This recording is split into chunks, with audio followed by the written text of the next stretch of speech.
Hello, good afternoon. जैसा कि आप सभी लोग को पता है कि हम लोग रेगुलर आपको एडिटोरिया का जो 7500 बुक है उसका हम लोग प्रैक्टिस सेट लगा आते हैं। आज हम लोग आपको एडिटोरिया का जो प्रैक्टिस सेट नंबर 19 है उसको करवाया जाएगा। ठीक है, कल के क्लास में आपको एडिटोरिया का प्रैक्टिस सेट नंबर 18 कराया गया था। और यह जो प्रत्येक सेट में आपको 50 इंपॉर्टेंट करंट अफेयर, आपको 50 इंपॉर्टेंट जीके जैसा क्वेश्चन होता है। तो आप सभी लोग ज्वाइन कीजिए और अपने जो भी आप एग्जाम की तैयारी कर रहे हो तो आपके लिए एग्जाम के लिए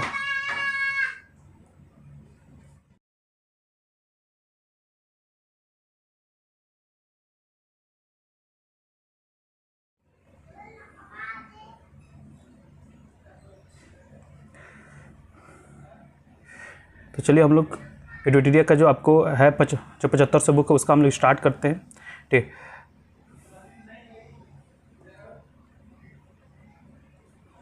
आप सभी लोग क्लास में जुड़ जाइए, अपने अपने ग्रुप में शेयर कर दीजिए ताकि अधिक से अधिक लोग जुड़ सके। ठीक है, तो चलिए हम लोग क्लास को स्टार्ट करते हैं।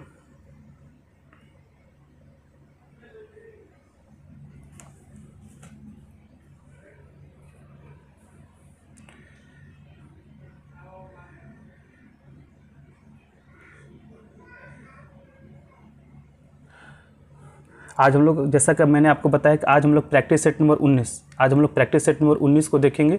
इसमें आपको वस्तुनिष्ठ सामान्य ज्ञान का 7500 प्लस है। पर सेट में आपको 50 इंपॉर्टेंट जीके जैसे क्वेश्चन होता है। तो आप सभी लोग हमारे साथ जुड़िए और जीके जैसे क्वेश्चन का प्रैक्टिस कीजिए। चलिए पहला क्वेश्चन, ठीक, पहला क्वेश्चन क्या कह रहा है, देखिए पहला क्वेश्चन का आंसर बताइए।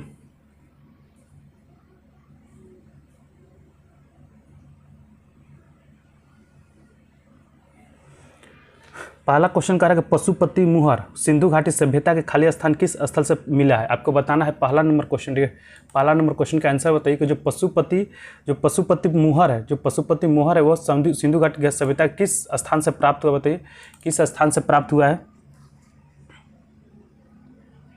कोई आंसर बताए पहला नंबर क्वेश्चन का। यह सिंधु घाटी सभ्यता किस स्थान से प्राप्त हुआ, तो आपको मोहनजोदड़ो कहाँ से प्राप्त हुआ, मोहनजोदड़ो से प्राप्त हुआ। और ऑप्शन डी आपका सही जगह। अगर मोहनजोदड़ो की बात करें तो मोहनजोदड़ो का खोज कब किया गया था, 1922 में। कब किया गया था, 1922 में किया गया था। और किसके द्वारा किया था, आर.डी. बनर्जी के द्वारा किया गया था। बनावली कहाँ पे है, बनावली आपको हरियाणा में। कहाँ पे, बनावली आपको हरियाणा में। लोथल कहाँ पे, तो लोथल जो है आपको गुजरात में। लोथल कहाँ पे, लोथल आपको गुजरात में। कालीबंगा कहाँ पे, कालीबंगा आपको है राजस्थान। ठीक, कालीबंगा कहाँ पे, राजस्थान में। और मोहनजोदड़ो किस नदी किनारे स्थित है। क्वेश्चन आपसे भी पूछता है कि मोहनजोदड़ो जो है आपको किस नदी किनारे स्थित है।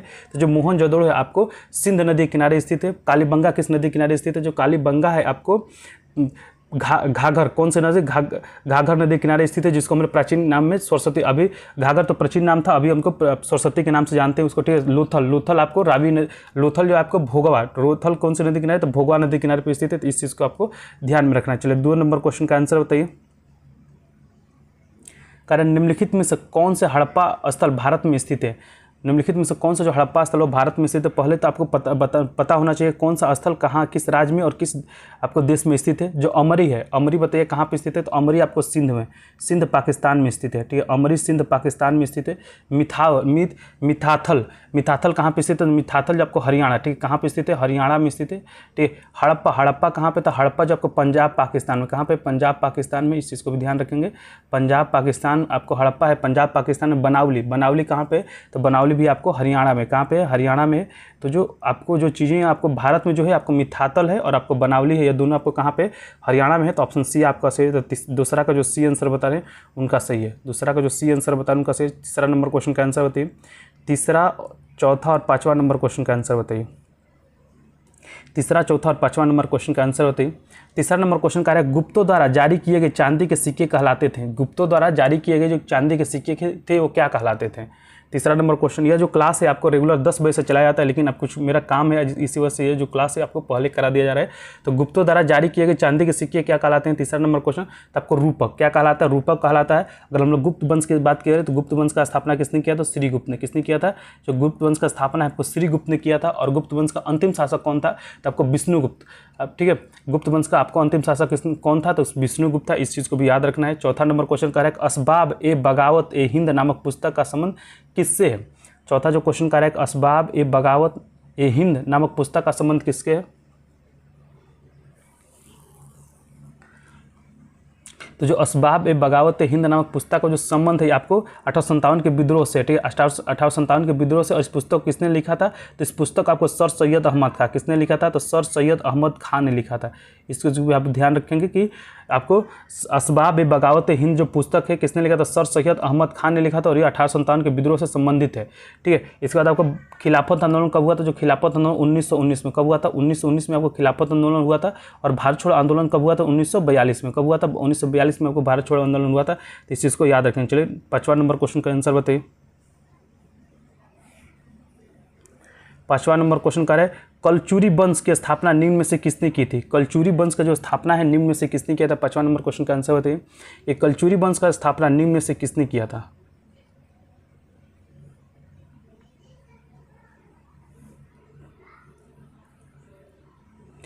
कलचुरी वंश का स्थापना निम्न में से किसने किया था? जो कलचुरी वंश का जो स्थापना है वह आपको किया था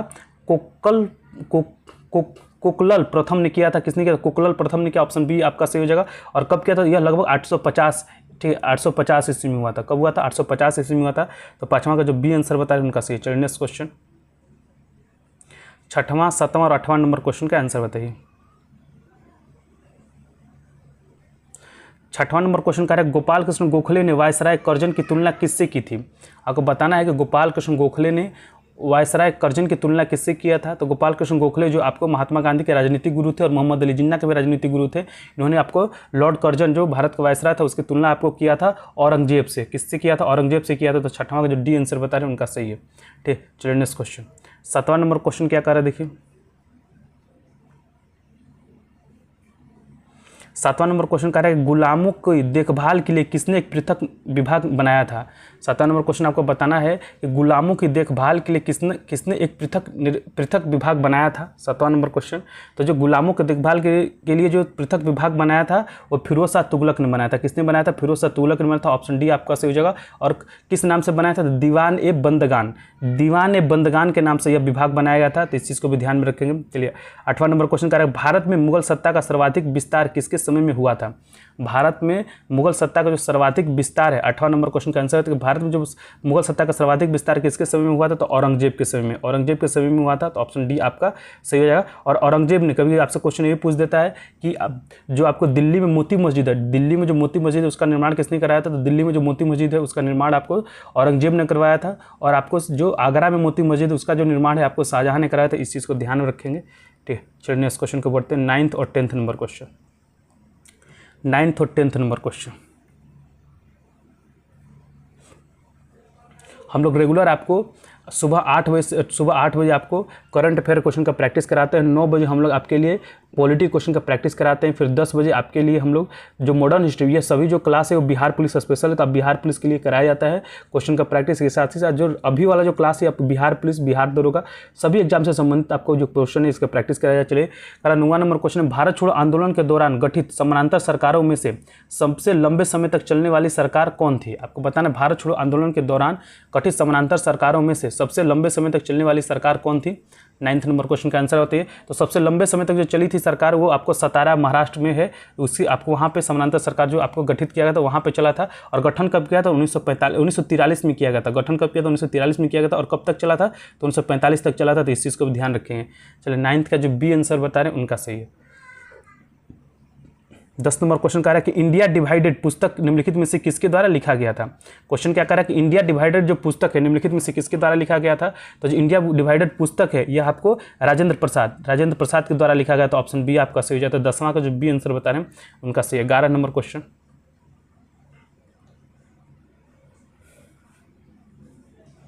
11 नंबर क्वेश्चन कारण निम्नलिखित में से किसने खिलाफत आंदोलन के संबंध में कहा था कि हिंदुओं और मुसलमानों में एकता स्थापित करने का ऐसा अवसर आगे 100 वर्षों तक नहीं मिलेगा? यह किसने कहा था? फिर से मैं क्वेश्चन पढ़ता हूं कि निम्नलिखित में से किसने खिलाफत आंदोलन के संबंध में कहा था कि हिंदुओं और मुसलमानों में एकता स्थापित करने का ऐसा अवसर आगे 100 वर्षों तक नहीं मिलेगा? ये किसने कहा था? तो गांधी जी ने कहा था। किसने कहा था? गांधी जी ने कहा था। ऑप्शन ए आपका सही है। तो 11वां का जो ए आंसर बता उनका सही है। और खिलाफत आंदोलन कब हुआ? तो जो खिलाफत आंदोलन है आपको 1919 में कब हुआ था? 1919 में हुआ था। तो 11 का जो आपको ए आंसर बता रहे हैं उनका सही। चलिए नेक्स्ट क्वेश्चन को बढ़ते हैं। हम लोग इस प्रैक्टिस सेट में आपको 50 इंपॉर्टेंट जीकेजीएस क्वेश्चन का प्रैक्टिस कराते हैं, तो आप भी हमारे साथ जुड़िए और क्वेश्चन का प्रैक्टिस कीजिए। और जो भी लोग भी जुड़े हैं प्लीज़ आप क्लास को जरूर लाइक करेंगे, अपने अपने ग्रुप में जरूर शेयर कीजिए। और जो भी फ्रेंड है, आपके फ्रेंड हो या क्लास में पढ़ने वाले लोग हैं, वो आपको अगर आपको वो क्वेश्चन का प्रैक्टिस करना चाहते हैं, करंट अफेयर क्वेश्चन का प्रैक्टिस, लूसेंट ऑब्जेक्टिव में जो आपको पॉलिटिक्स क्वेश्चन का प्रैक्टिस, या इवन आपको मॉडर्न हिस्ट्री क्वेश्चन का प्रैक्टिस करना चाहते हैं, तो आप हमारे साथ जुड़कर क्वेश्चन का प्रैक्टिस कर सकते हैं। ठीक है, चलिए 12 नंबर क्वेश्चन का है, कौन सा अंग्रेज अधिकारी 1615 ईस्वी में जहांगीर से मिलकर मुगल साम्राज्य के सभी भागों में व्यापार करने और फैक्ट्री खोलने का अधिकार प्राप्त करने में सफल रहा? वो कौन सा व्यापारी था बताइए। फिर मैं क्वेश्चन पढ़ रहा हूँ कि कौन सा अंग्रेज अधिकारी 1615 में जहांगीर से मिलकर मुगल साम्राज्य के सभी भागों में व्यापार करने और फैक्ट्री खोलने का अधिकार प्राप्त करने में सफल रहा था? 12 नंबर क्वेश्चन। तो वो था सर टॉमस रो। कौन था? सर टॉमस रो था। या किसके दरबार में आया था? तो जहांगीर के दरबार में आया था। ठीक है, ये आपको जहांगीर के दरबार में आया था। और कब आया था? तो आपको आया था 1615 ईस्वी में। ठीक है, 1615 ईस्वी में आया था। इस चीज़ को याद रखेंगे। कैप्टन हॉकिंस किसके दरबार में आया था?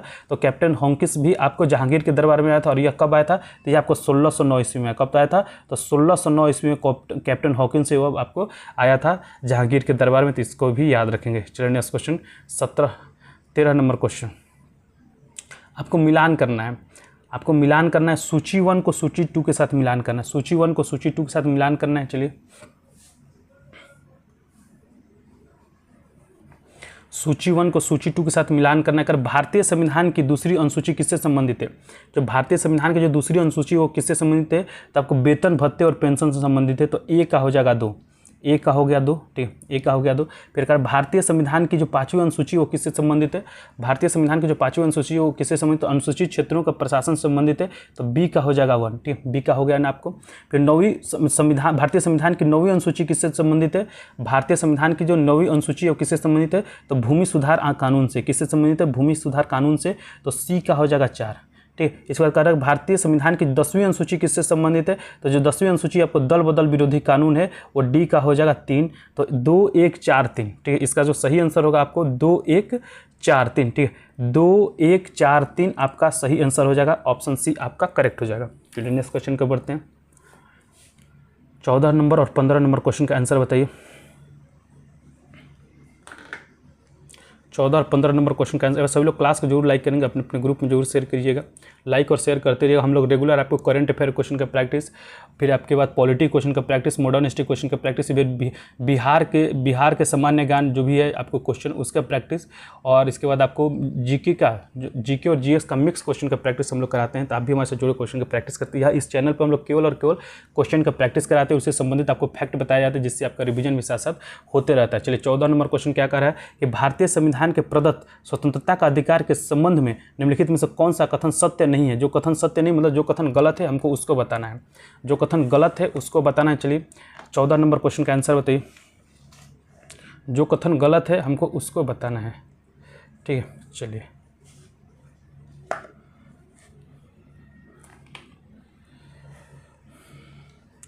चौदह नंबर क्वेश्चन, जो कथन गलत है हमको उसको बताना है 14 में। तो आपको हो जाएगा भाषण और अभिव्यक्ति की अबाधित स्वतंत्रता। ठीक है, तो ऑप्शन बी आपका सही हो जाएगा। ऑप्शन बी आपका सही हो जाएगा। अगर हम भारत में भ्रमण की स्वतंत्रता किस अनुच्छेद में वर्णित है? तो भारत में भ्रमण की जो स्वतंत्रता है आपको 19(1) में किस में वर्णित है? 19(1) घ। ठीक है, 19(1) घ में वर्णित है। ठीक है, इसके बाद आपको भाषण अभिव्यक्ति की अविवादित स्वतंत्रता। ठीक है, भाषण और व्यक्ति की अविवादित स्वतंत्रता किस में वर्णित है? तो ये आपको वर्णित है 19(1) और क में वर्णित है। ठीक है, 19(1) क में वर्णित है। इसके बाद आपको संघ बनाने की स्वतंत्रता, संघ बनाने की स्वतंत्रता किस में वर्णित है? तो जो संघ बनाने की स्वतंत्रता है आर्टिकल 19(1) ग में वर्णित है। ठीक है, किस में वर्णित है? आपको 19(1) ग में वर्णित है। तो इस पॉइंट को भी ध्यान रखेंगे। तो 14 का जो बी आंसर बता रहे हैं उनका सही। चलो 15 नंबर क्वेश्चन का आंसर बताइए। कह रहा है कि संविधान सभा में प्रस्तुत उद्देश्य प्रस्ताव में अभिव्यक्ति विचार को भारतीय संविधान के किस भाग में पूर्णतः शामिल किया है? आपको बताना 15 नंबर क्वेश्चन में कि भारतीय संविधान सभा में प्रस्तुत उद्देश्य प्रस्ताव में अभिव्यक्ति विचार को भारतीय संविधान किस भाग में पूर्णतः शामिल किया गया है? तो 15 नंबर क्वेश्चन का आंसर बताइए। आपको प्रस्तावना किसमें शामिल किया गया? प्रस्तावना में शामिल किया गया। तो ऑप्शन डी आपका सही हो जाएगा। अगर हम लोग प्रस्तावना की बात करें तो प्रस्तावना का भाषा कहाँ से लिया गया है? प्रस्तावना का विचार और भाषा, यहाँ से 2 क्वेश्चन पूछता है कि प्रस्तावना का विचार और भाषा कहाँ से लिया गया? तो प्रस्तावना का जो विचार है, प्रस्तावना का आपको जो विचार है यह आपको लिया गया है अमेरिका से, और भाषा कहाँ से लिया गया है? तो आपको ऑस्ट्रेलिया से लिया गया है। तो इस चीज़ को ध्यान रखेंगे। मौलिक अधिकार की हम लोग बात करें तो मौलिक अधिकार से संबंधित जो अनुच्छेद है, जो भाग है, भाग 3 है, और यह आपको अनुच्छेद जो है आपको 12 से लेकर 35 तक, ठीक है। इसके बाद आपको मौलिक अधिकार कहाँ से लिया गया, तो मौलिक अधिकार जो है आपको अमेरिका से लिया गया है, और मूल रूप से मौलिक अधिकार की जो संख्या था वो 7 था, लेकिन आपको जो संपत्ति का अधिकार को आपको अनुच्छेद 31 से हटाकर अब आपको उसको अनुच्छेद 300A में डाल दिया गया और उसको एक विधि और कानूनी अधिकार के रूप में कर दिया गया है। तो ये आपको हो जाएगा मौलिक अधिकार। इसके बाद राज्य के नीति निरसक तत्व, अगर राज्य के नीति निरसक तत्व के बारे में बात करें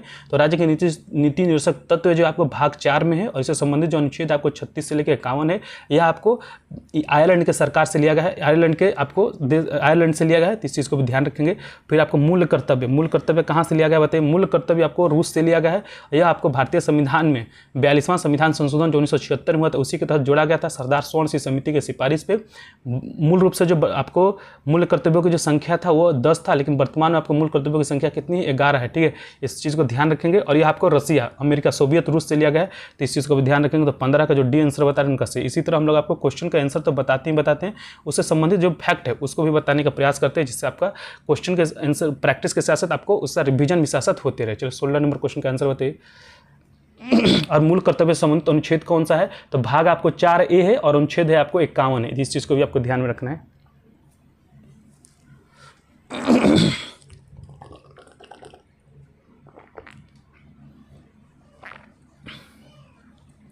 करें 16 नंबर क्वेश्चन, करों और सरकारी कामकाज के निर्वाह में हुई अन्य प्राप्तियों से संघीय सरकार को प्राप्त हुआ समूचा राजस्व जमा होता है। 16 नंबर क्वेश्चन का आंसर बताइए कि करों और सरकारी कामकाज के निर्वाह में हुई अन्य प्राप्तियों से संघीय सरकार को प्राप्त हुआ समूचा राजस्व जमा होता है। कहाँ जमा होता है, तो भारत के संचित निधि में जमा होता है। तो ऑप्शन आपका सी सही हो जाएगा। जो आपको 16 का सी आंसर बता रहे उनका सही है। चलिए 17 नंबर क्वेश्चन कह रहा है कि निम्नलिखित में से किसके विरुद्ध जनहित याचिका दायर नहीं की जा सकती है। आपको बताना है 17 नंबर क्वेश्चन में कि निम्नलिखित में से किसके विरुद्ध जो है आपको जो जनहित याचिका है वो दायर नहीं किया सकता। तब निजी पक्षकार के खिलाफ, किसके खिलाफ, तो निजी पक्षकार के खिलाफ आपको जनहित याचिका दायर नहीं किया सकता है। तो 17 का जो सी आंसर बता रहे उनका सही है। चलिए नेक्स्ट क्वेश्चन को बढ़ते हैं। हम लोग क्लास को एक बार लाइक करते रहिएगा, अपने अपने ग्रुप में शेयर जरूर करते रहिएगा। क्लास को लाइक करते रहिए, शेयर करते रहिए। 18 नंबर क्वेश्चन हम लोग रेगुलर आपको इसी तरह क्वेश्चन का प्रैक्टिस कराते हैं। 18 नंबर क्वेश्चन का आंसर बताइए। 18 नंबर क्वेश्चन कह रहा है कि भारत में अविश्वास प्रस्ताव के संदर्भ में निम्नलिखित कथनों पर विचार कीजिए। भारत में अविश्वास प्रस्ताव के संदर्भ में निम्नलिखित कथनों पर विचार कीजिए। 18 नंबर क्वेश्चन, तो आपको भारतीय संविधान में कहीं भी अविश्वास प्रस्ताव का उल्लेख नहीं किया गया, यह आपको कथन सही है। दूसरा कह रहा है अविश्वास प्रस्ताव केवल लोकसभा में ही पुनः स्थापित किया जा सकता है, यह भी आपको कथन सही है। तीसरा कह रहा है अविश्वास प्रस्ताव लाने हेतु न्यूनतम 50 सदस्यों का समर्थन आवश्यक है, यह भी आपको कथन सही है। तो कथन 1, 2, 3 आपका तीनों सही हो जाएगा, इसलिए ऑप्शन डी आपका करेक्ट हो जाएगा। तो जो 18 का जो डी आंसर बता रहे हैं उनका सही है। चलिए नेक्स्ट क्वेश्चन पर बढ़ते हैं। 19 और 20 नंबर क्वेश्चन, 19 और 20 नंबर क्वेश्चन का आंसर बताइए। 19 नंबर क्वेश्चन में कि स्वतंत्रता के पूर्व किस प्रांत में महार समुदाय को अछूत माना जाता था। आपको बताना स्वतंत्रता से पहले किस प्रांत में, किस राज्य में आपको महार जो समुदाय है उसको आपको अछूत के रूप में माना जाता था। तो आपको बम्बई प्रांत, किस प्रांत में, तो बम्बई प्रांत में। तो ऑप्शन बी आपका सही हो जाएगा। चलिए 20 नंबर क्वेश्चन करा के पालकोंडा पर्वत किस राज्य में स्थित है। आपको बताना है 20 नंबर क्वेश्चन में कि जो पालकोंडा पर्वत है, जो पालकोंडा पर्वत है वह किस राज्य में स्थित है, बताइए।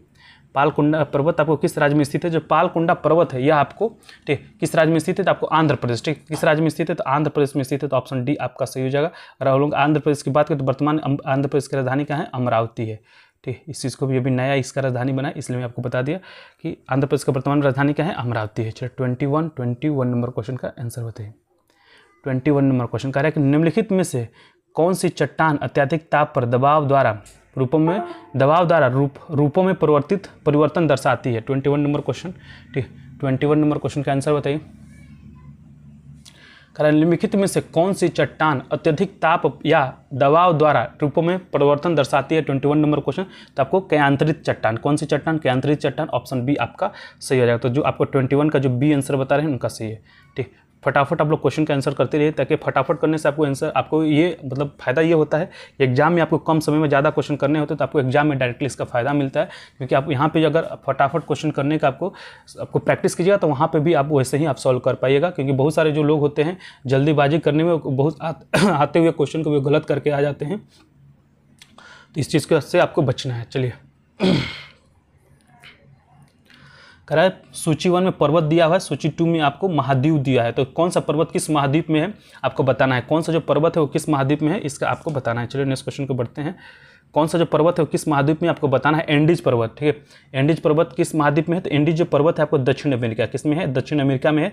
तो A का 4, ठीक है, थोड़ा सा और ऊपर अगर लेते हैं तो अगर हम आपको दिखाएं, चलिए यहाँ पर ऑप्शन देख सकते हैं आप। ठीक है, A का 4 किस में, या तो B होगा या तो C होगा। ठीक, या तो B होगा या तो C होगा। फिर अल्ताई पर्वत कहाँ पे, तो जो अल्ताई पर्वत है आपको एशिया में, कहाँ पे, एशिया में है। तो B का 3 किस में है, तो दोनों में ही B का 3 है। ठीक है, अल्पस, ठीक है, अल्पस पर्वत कहाँ पे है, तो अल्पस जो पर्वत है आपको यूरोप में। ठीक है, कहाँ पे, यहाँ पे यूरोप में। तो C का आपको 1 दिया है, तो इसलिए ऑप्शन आपका C सही हो जाएगा। ठीक है, ऑप्शन C आपका सही हो जाएगा। तो आपको जो 22 का जो C आंसर बता रहे हैं उनका सही। चलिए नेक्स्ट क्वेश्चन को बढ़ते हैं। चलिए नेक्स्ट क्वेश्चन, सभी लोग क्लास जरूर लाइक करेंगे, अपने अपने ग्रुप में जरूर शेयर कीजिएगा ताकि अधिक से अधिक लोग ज्वाइन कर सके। हम लोग रेगुलर आपको करंट अफेयर क्वेश्चन का प्रैक्टिस, पॉलिटी क्वेश्चन का प्रैक्टिस, मॉडर्न हिस्ट्री क्वेश्चन का प्रैक्टिस, अभी आपको मिक्स क्वेश्चन का प्रैक्टिस आपको कराया जाता है। बिहार के सामान्य ज्ञान का भी आपको क्वेश्चन का प्रैक्टिस कराया जाएगा। तो आप हमारे साथ जो बस जुड़े रहिए। हम ये जो चैनल है आपको केवल और केवल क्वेश्चन का प्रैक्टिस के लिए बनाया गया है, तो आप भी हमारे साथ जुड़े क्वेश्चन का प्रैक्टिस कर सकते हैं। चलिए 23 नंबर क्वेश्चन क्या कह रहा है कि 2011 की भारतीय जनगणना के अनुसार घटते जनसंख्या घनत्व वाले राज्यों का निम्नलिखित में से कौन सा सही क्रम है। ठीक है, आपको बताना है कि 2011 के भारत की जनगणना के अनुसार घटते जनसंख्या घनत्व वाले राज्यों का निम्नलिखित में से कौन सा सही क्रम है। आपको पता होना चाहिए कि 2011 की जो भारत की जनगणना हुआ तो उसमें आपको सबसे ज़्यादा किस राज्य का आपको जनसंख्या घनत्व था, तो आपको बिहार का था। ठीक है, किस राज्य का सबसे ज़्यादा जनसंख्या घनत्व था, तो बिहार का था। और कितना था, तो 1106। कितना था, 1106 था। ठीक है, इसके बाद आपको वेस्ट बंगाल का, किसका है, वेस्ट बंगाल का, इसका कितना है, तो 1028 है। ठीक है, इसका कितना है, 1028 है। ठीक है, इसके बाद आपको केरल का नंबर आता है। ठीक है, केरल आपको कितना है, तो केरल आपको है 860, केरल 860 है। फिर इसके बाद है आपको यूपी। ठीक है, यूपी का कितना है, तो यूपी का है आपको 829। ठीक है, 829 आपको यूपी के है। इसके बाद हरियाणा का नंबर आता है, हरियाणा का कितना है, तो 573।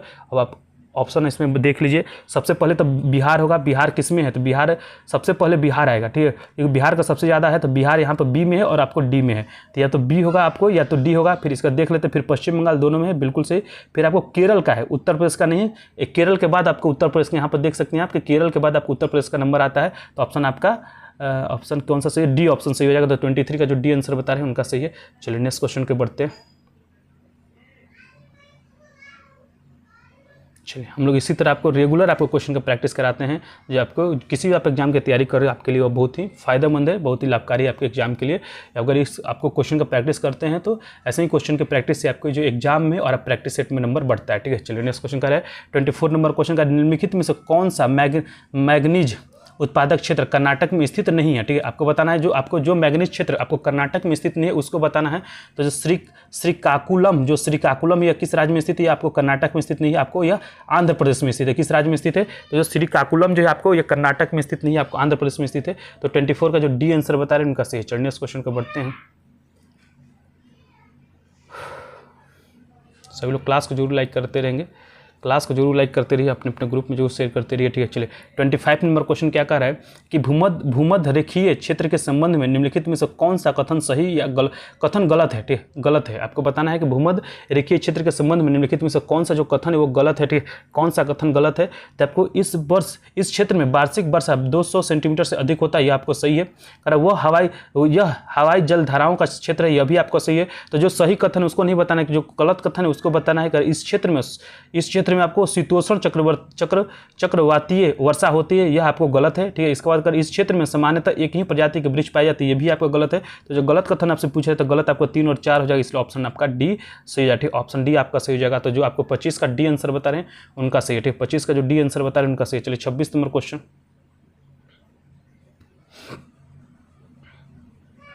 26 नंबर क्वेश्चन में कह रहा है भारत में खाद्य प्रसंस्करण किस क्षेत्र में सर्वाधिक केंद्रित है। 26 नंबर क्वेश्चन कह रहा है कि भारत में खाद्य प्रसंस्करण किस क्षेत्र में सर्वाधिक आपको केंद्रित है, तो आपको असंगठित क्षेत्र किसमें आपको है, तो असंगठित क्षेत्र। तो 26 का जो बी आंसर बता रहे हैं उनका सही। चलिए 27 नंबर क्वेश्चन कह रहा कि साल्मोनेला, ठीक है, प्रीति कुमारी गुड इवनिंग। हम लोग आपको जो 10 बजे वाला क्लास है प्रीति आज पहले ही करवा दें क्योंकि मुझे थोड़ा काम है। तो ऑलरेडी कल ये जो क्लास है नहीं हुआ था, इसीलिए मैं चाह रहा था कि ये क्लास आज हो, इसीलिए मैंने आपको ये क्लास कराया है।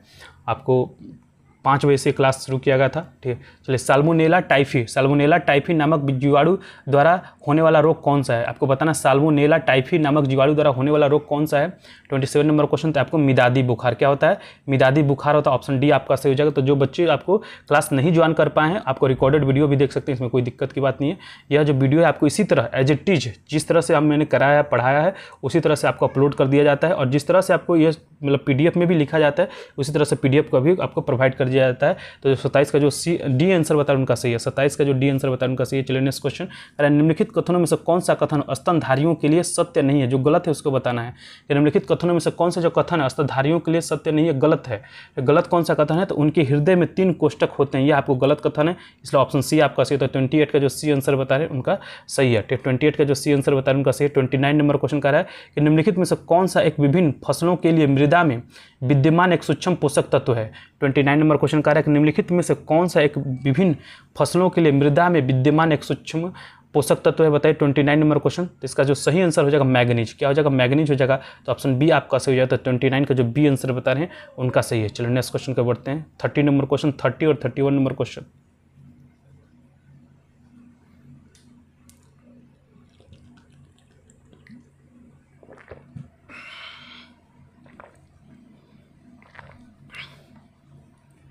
कह रहा 30 नंबर क्वेश्चन में कि न्यूट्रोफिल्स और लिम्फोसाइट्स का उद्गम होता है। आप बताना 30 नंबर क्वेश्चन में कि न्यूट्रोफिल्स और लिम्फोसाइट्स न्यूट्रोफिल्स और लिम्फोसाइट्स का उदय कहाँ होता है। 30 नंबर क्वेश्चन, तो आपको अस्थि मज्जा में। कहाँ होता है, अस्थि मज्जा में। तो ऑप्शन सी आपका सही हो जाएगा। तो 30 का जो सी आंसर बता रहे हैं उनका सही। चलिए 31 नंबर क्वेश्चन का निम्नलिखित में से कौन सा सजीव अंग से अलग है। निम्नलिखित में से आपको कौन सा जो जीव आपको अन्य से अलग है। निम्नलिखित में से कौन सा जो जीव है अन्य से अलग है। 31 नंबर क्वेश्चन के निम्नलिखित में से कौन सा जो जीव है जो अन्य से अलग है, तो आपको रिंग वर्म। कौन सा आपको है अलग, तो रिंग वर्म है। ऑप्शन सी आपका सही हो जाएगा। तो 32 का जो सी आंसर बता रहे हैं, 31 का जो सी आंसर बता रहे हैं उनका सही है। चलिए 32 और 33 नंबर क्वेश्चन आपका स्क्रीन पे, आप आंसर बताइए।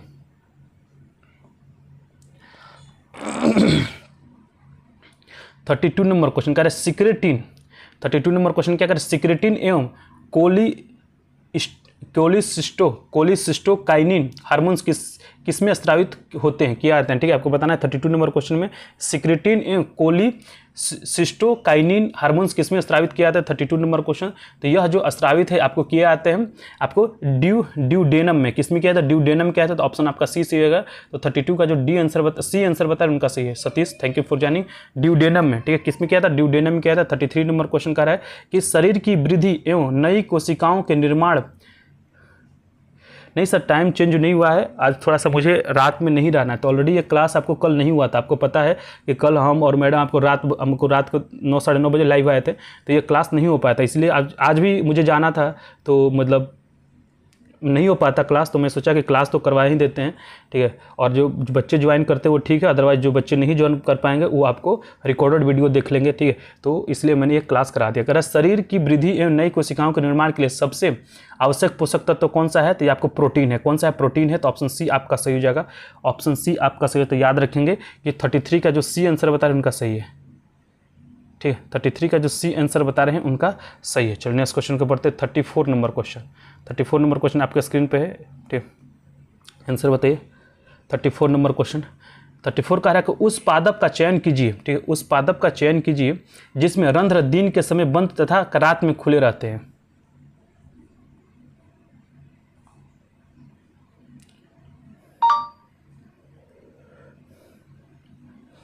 कह रहा है कि उस पादप का चयन कीजिए जिसमें रंध्र दिन के समय, ठीक है, उस पादप का चयन कीजिए जिसमें रंध्र दिन के समय बंद तथा रात में खुले रहते हैं। 34 नंबर क्वेश्चन।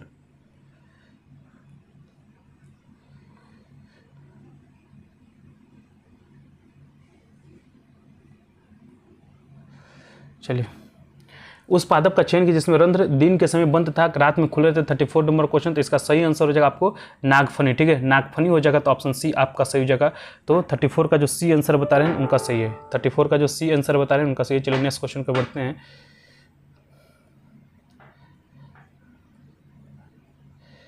36 number question. 35 और 36 नंबर क्वेश्चन बिल्कुल कैक्टस। ठीक है, कौन सा है, कैक्टस है। चलिए नेक्स्ट क्वेश्चन को बढ़ते हैं कि निम्नलिखित में से किसमें नर तथा मादा युग्म कोधिद कोधिद, अनाश्रित तथा स्वतंत्र जीवी होते हैं। 35 नंबर क्वेश्चन कह रहा है कि निम्नलिखित में से किसमें नर तथा मादा युग्म कोधिद, अनाश्रित तथा स्वतंत्र जीव होते हैं। 35 नंबर क्वेश्चन का आंसर बताइए। जो 35 का जो सही आंसर हो जाएगा स्फैगनम, कौन हो जाएगा? स्फैगनम हो जाएगा, तो ऑप्शन डी आपका सही हो जाएगा। तो 35 के जो डी आंसर बता रहे हैं उनका सही है। तो 36 नंबर क्वेश्चन कर रहा है कि निम्न में से कौन सा युग्म ऊष्मा का अच्छा चालक होता है। आपको बताना है कि निम्न में से कौन सा जो युग्म है आपको ऊष्मा का अच्छा चालक होता है। ऊष्मा का अच्छा चालक कौन सा है? 36 नंबर क्वेश्चन। तो ऊष्मा का जो अच्छा चालक है आपको रजत और ताम्र है। कौन सा? रजत और ताम्र है, तो ऑप्शन बी आपका सही हो जाएगा। तो 36 का जो बी आंसर बता रहे हैं उनका सही है। 36 का जो बी आंसर बता रहे हैं उनका सही है। चलिए 37 और 38 नंबर क्वेश्चन आपका स्क्रीन पे है। 37 और 38 नंबर क्वेश्चन आपके स्क्रीन पे है। एक बार क्लास, चलिए आंसर बताइए।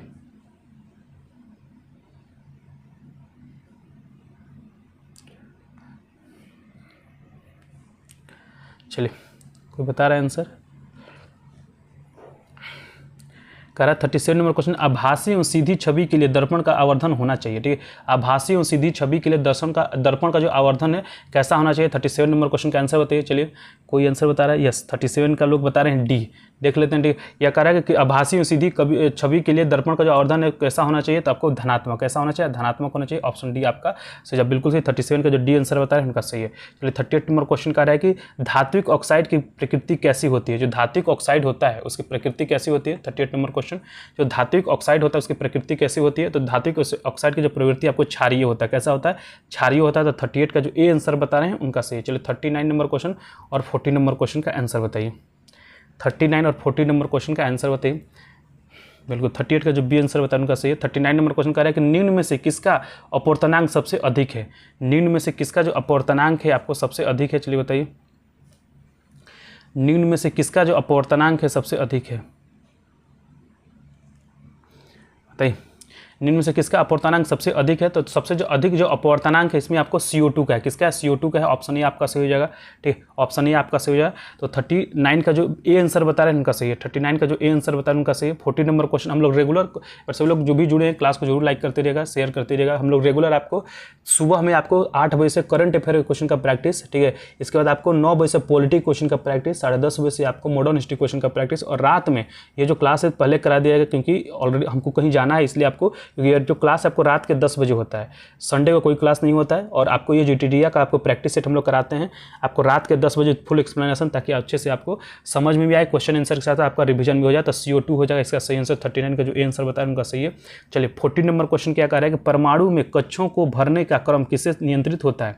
परमाणु में कक्षों का भरने का जो क्रम है किससे नियंत्रित होता है? तो ये आपको होता है आफ-बाउ सिद्धांत द्वारा। किससे? आफ-बाउ सिद्धांत के द्वारा। ठीक है, तो ऑप्शन बी आपका सही हो जाएगा। तो 40 का जो बी आंसर बता रहे हैं उनका सही। चलो 41 और 42 नंबर क्वेश्चन का आंसर बताएं।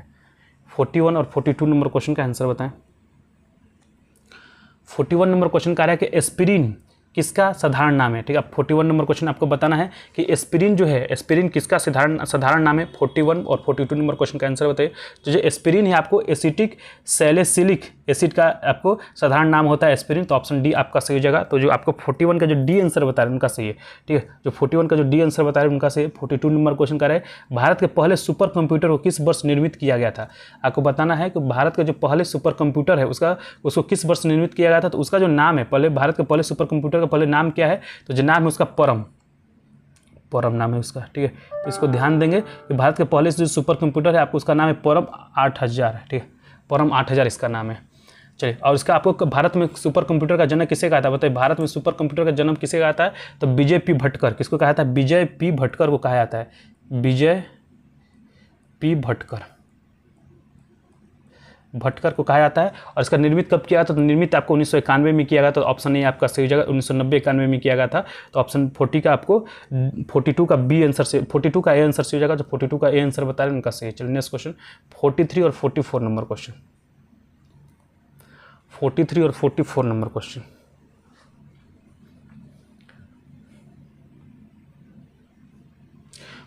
नंबर क्वेश्चन का है कि ऋणात्मक प्रीति इसमें कर सर इसमें से किसी आंसर नहीं आता है, मुझे कमेंट नहीं करिएगा, याद करते हैं अभी अच्छा ठीक, कोई बात नहीं, कोई बात नहीं, आपको वहीं मैं बताता हूँ कि जो क्वेश्चन आ रहा है उसको समझिए, उसको बताने का प्रयास कीजिए, नहीं आ रहा है उसको समझने का प्रयास कीजिए, क्योंकि ऑलरेडी मैं बताता हूँ, ठीक है, उसको याद करने का और समझने का प्रयास कीजिए, ठीक है। चलिए 43 नंबर क्वेश्चन कह रहा है कि ऋणात्मक होलो रिक्तियों के कारण किस प्रकार के अर्धचालकों में इलेक्ट्रॉनों के संवहन होता है, बताइए। 43 नंबर क्वेश्चन तो आपको होता है एन प्रकार के अर्धचालकों में, ठीक है, किस प्रकार के, तो एन प्रकार के अर्धचालकों में होता है, तो 43 का जो बी आंसर बता रहे हैं उनका सही है। चलिए 44 नंबर क्वेश्चन, जेट इंजन का आविष्कार किसने किया था?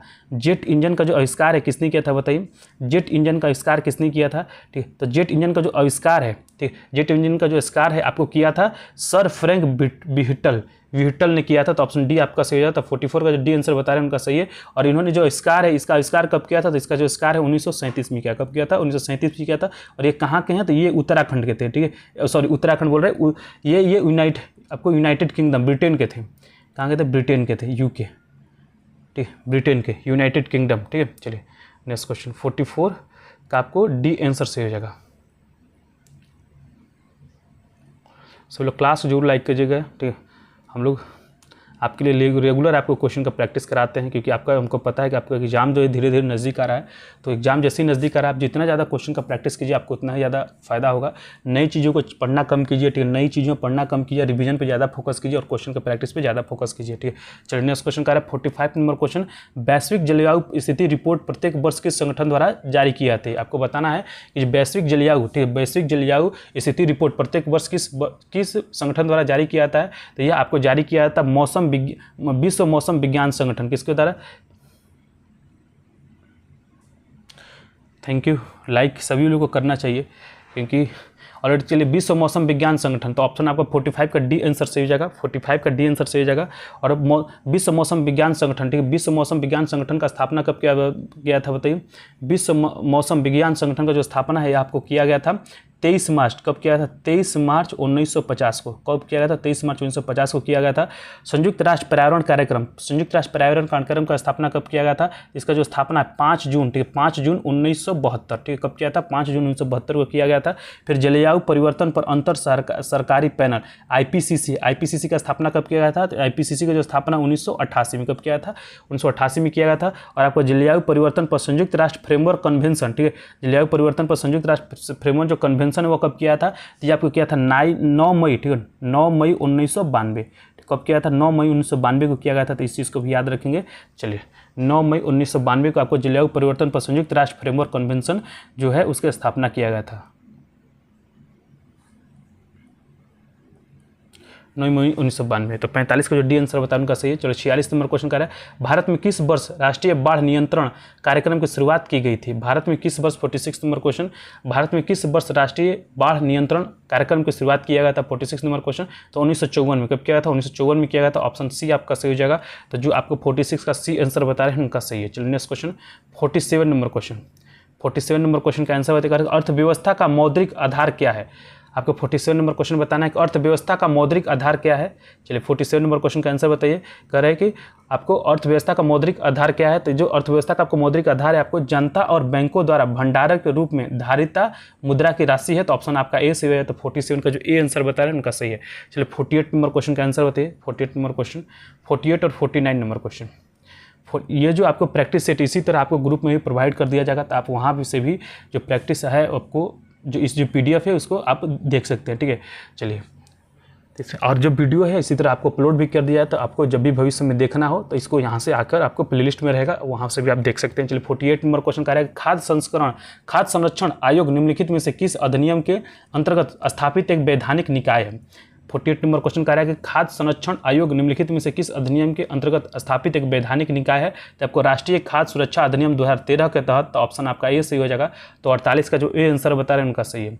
48 के जो ए आंसर बता रहे हैं उनका सही। चलो 49 नंबर क्वेश्चन का है, किस समिति की सिफारिश पर 1 जुलाई 1955 को इंपीरियल बैंक का राष्ट्रीयकरण कर स्टेट बैंक ऑफ इंडिया की स्थापना की गई थी? 49 नंबर क्वेश्चन का आंसर बताइए। कह रहा है किस समिति की सिफारिश पर 1 जुलाई 1955 को, किस समिति की सिफारिश पर आपको 1 जुलाई 1955 को इंपीरियल बैंक का राष्ट्रीयकरण कर स्टेट बैंक ऑफ इंडिया की स्थापना किया गया था? 49 नंबर क्वेश्चन, तो यह स्थापना किया गया था गोरेवाल समिति की सिफारिश पे। तो ऑप्शन आपका बी सही हो जाएगा। तो 49 का जो बी आंसर बता रहे हैं उनका सही। चलिए लास्ट क्वेश्चन है, लास्ट क्वेश्चन, इसका आंसर बताइए, ठीक है, आज का ये लास्ट क्वेश्चन, इसके बाद हम लोग क्लास को बंद कर, फिर आपको मंडे से क्लास होगा।